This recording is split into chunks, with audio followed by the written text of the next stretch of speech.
Hello students, this is Dr. Newmark here. I'm recording you a video to accompany your practitioner video responses assignment. Now, this is the first time I've assigned this assignment in this way, so I don't have previous students' work to share with you to guide you on how you create your own memos to accompany or to constitute this assignment rather. So I'm going to do my best to forecast what you want to do in this video, and I hope you'll find it helpful. So on the screen right now, you see the very first part of the prompt, and then you see two little screen captures from the two videos that you need to watch in week 11. So the first video, as listed in the class, is actually the one by TJ Cardella, and that was recorded actually during a class session 2 springs ago. So it takes up like 40 minutes or something like that, 40 to 50 minutes. So you're going to want to carve out enough time to watch it and take notes while you're watching it. The next one is by Sonia Kusanma, who is a technical communicator at Kone, and they are a company who makes elevators and escalators, and they're based in Finland, although they're a global company, and their technical communication team is headquartered in Finland, but there are technical communicators working for Kone in India, in the United States, and in Mexico. So Sonia works on that team, and so she's sharing some of her experiences with you in her video, and her video is not as long as TJ's video. She made it just for you all this semester, so it's a first time go with that.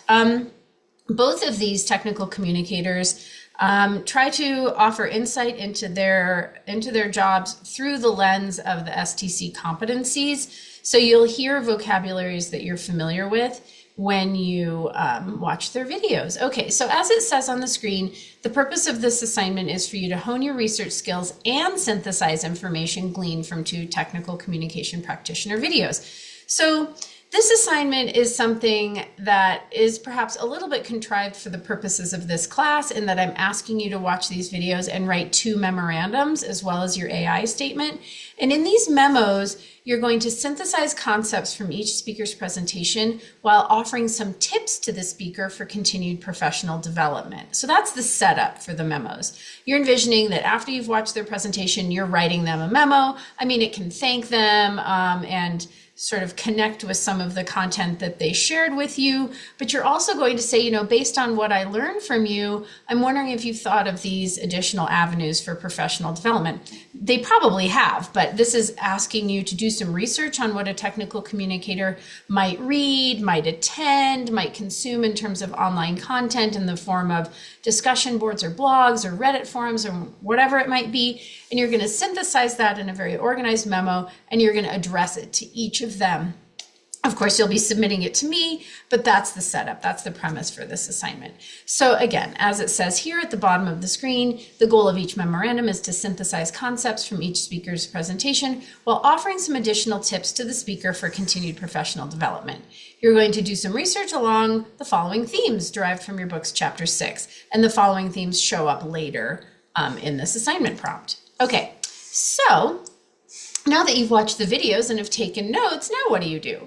So the goal of each memorandum, as I said already, is to synthesize these concepts. You're going to synthesize them along the lines of the bullet points that are shown on the screen, and these are from the assignment prompt.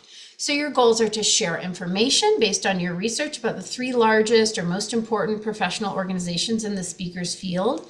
So for example, if the speaker is in heavy machinery like Kone, find out what organizations a technical communicator for Kone might belong to.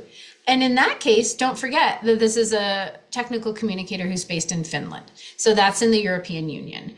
Now, you may have a little trouble finding out about some professional organizations. I want you to do web research. I'm not asking you to do scholarly research here for this particular bullet point. You're going to just start like doing some Google searches, searching around and looking for what organizations might exist.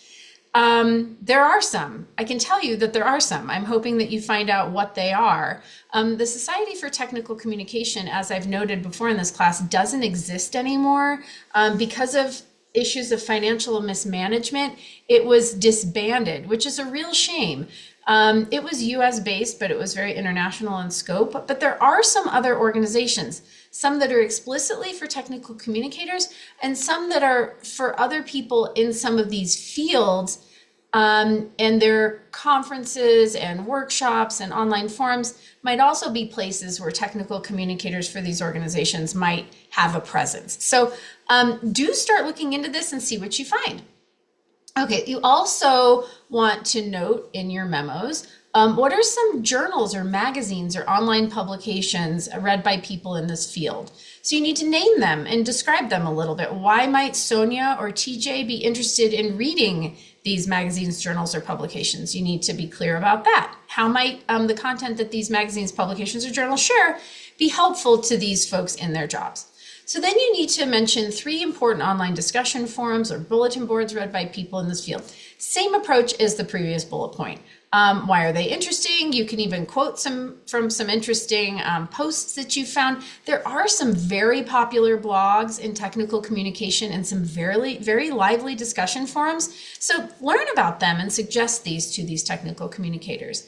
You can also ask whether they plan to attend any upcoming national or international professional meetings for people in the field. Name the ones you've learned about. So finally, share your insight about the field with the practitioner by naming and describing in 1 or 2 paragraphs a few major issues being discussed by practitioners or academics in their particular corner of the TPC world. Of course, AI is a huge issue, but that's not the only issue. Through your web research that you do for this, I want you to come up with some other issues as well.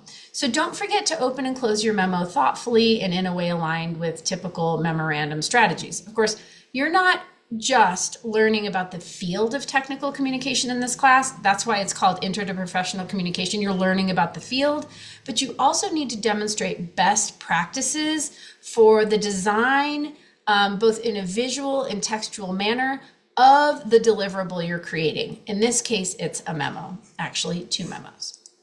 Okay, so how do I organize your memo? How do I organize my memo, you might ask? So this image here is from page 387 from your textbook. Here are some guidelines for organizing a memo.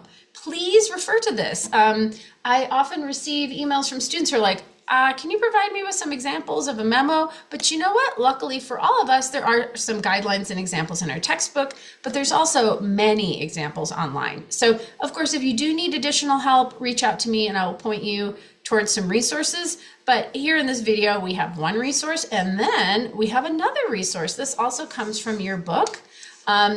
So use the themes from the prompt, which I showed in the previous slides, to structure your content. So this memo example is from your book's page 387. And the thing that I love is that there are these little sidebar notations that describe what is happening in each part of this memo. So yours obviously is not on the same topic as this model memo in your textbook, but you get a good visual example of what yours might look like. Again, yours is going to be 1.5 to 2 pages for each memo, but you will also have a header block, you'll have a purpose statement, you'll have a summary, and then you'll have different categories of information with this sort of heading hierarchy. Oops, I made the confetti fall in the Zoom. Didn't mean to do that, but nevertheless, it's very exciting that you will also have a heading hierarchy, and you will use these phrases like they have discussion of product options and then they have recommendation at the end, but you'll have other headers that will serve as sort of signposts to your readers that will help to organize the types of content you're talking about in the different areas of the memo. Okay, so don't forget, this is the last slide. This is the end of the video. These are my last tips. So don't forget to read the prompt carefully, as there is a lot of guidance in the prompt that I don't reinforce here in the video. Use the sources you have found properly, lead into them, use quotation marks if you use direct phrasing, and include parenthetical citations. However, please note that I have not indicated a required number of sources. That's up to you. And remember the genre that you're working in. This is a memo, not a research paper. So you don't need to like bombard Sonia and TJ with scholarly research sources or like online, just sort of like pop culture or professional forum related sources, but you're going to refer to them. And when you do, be sure you do it in the proper way. I recommend you use APA style to do it for in-text citations. So take that for what it's worth. So Quote from the practitioners when appropriate. You're connecting the ideas they shared to new ideas that you're offering. So it would behoove you to probably quote from them from time to time. And carefully proofread your work to make sure it is clear, concise, persuasive, and correct. And finally, do not forget to include your AI statement as a separate final page at the end of the PDF. I mean, all of this is going to be bundled together in one PDF, but by a separate page, I mean, you'll have one memo that takes 1.5 to 2 pages. But oh my gosh, I'm sending balloons off in this video. This is a very exciting video. Okay, so you'll have the first memo, you'll have the second memo, and you'll have the AI statement at the end as an autonomous document, but bundle them all together in a single PDF and upload it to the submission area for this assignment. And that's all. Have a great time working on this. I hope you learned a lot, and I'm excited to read them.